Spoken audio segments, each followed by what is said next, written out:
तो हेलो दोस्तों, हम इस वीडियो में बात करेंगे भोजपुरी के superstar power star Pawan Singh के छोटे भाई यानी कि ऋतिक सिंह जी के बारे में।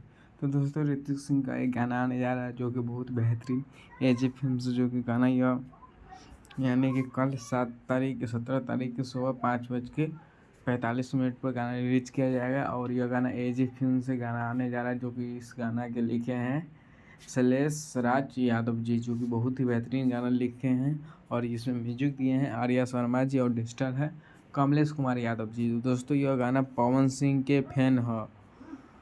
हाँ, बहुत ही अच्छा गाना लग रहा है, जो कि टाइटल से पवन सिंह के फैन है उसी पर गाना है। तो दोस्तों, बहुत ही बेहतरीन लुक लग रहा है। और इसमें फीमेल सिंगर नहीं है, सीधे सोलो सॉन्ग है। तो दोस्तों, इस वीडियो को ज़रूर देखिएगा, पहले इस गाना को ज़रूर सुनिएगा और अपना प्यार आशीर्वाद ज़रूर दीजिएगा इस गाने के बारे में। तो दोस्तों, इस गाने के बारे में एक्साइटमेंट कितना है आप लोग, तो मेरे चैनल में बताइएगा, कमेंट करके कितना है।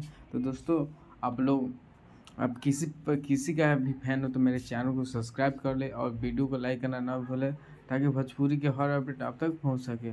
तो दोस्तों, मेरे चैनल पर नया हो तो चैनल को सब्सक्राइब कर ले, ताकि भोजपुरी के हर अपडेट आप तक पहुंच सके। जय हिंद, जय भोजपुरी, धन्यवाद दोस्तों।